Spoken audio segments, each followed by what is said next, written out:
আসসালামু আলাইকুম, কৃষি গল্পের পক্ষ থেকে আন্তরিক সালাম অভিনন্দন। আমি আপনাদের মাঝে আবারও নিয়ে চলে আসলাম খুবই গুরুত্বপূর্ণ একটি ফল, সেটা হচ্ছে আপনার হচ্ছে সুইট লেমন। এই যে দেখতে পাচ্ছেন গাছে যে কি পরিমাণ ফল আছে সেটা দেখেন, এই যে দেখেন।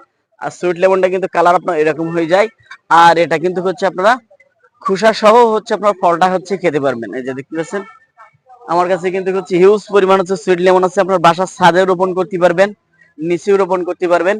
তাই এই পুষ্টিকর হচ্ছে খাবারগুলো আপনাদের বাচ্চাদের মুখে হচ্ছে আপনারা তুলে দেন, যাতে হচ্ছে তারা পুষ্টিহীনতায় যেন হচ্ছে না ভোগে। তাই হচ্ছে আমাদের এগুলো বেশি বেশি পরিমাণ হচ্ছে আমাদের দেশে এগুলো হচ্ছে রোপণ করতে হবে, আর বেশি বেশি পরিমাণ হচ্ছে আমাদের বাচ্চাদের এগুলো খাওয়াতে হবে, কারণ যাতে আমাদের বাচ্চারা দ্রুত হচ্ছে বেড়ে ওঠে। তাই আমাদের এগুলো প্রচুর পরিমাণ হচ্ছে আমাদের দেশের মাটিতে এগুলো হচ্ছে রোপণ করতে হবে, যাতে আমাদের দেশের মাটির টাকা দেশের মাটিতেই থাকে। তাই আমাদের এগুলো বেশি বেশি পরিমাণ আমাদের দেশের মাটিতে আমরা হচ্ছে এগুলো রোপণ করব।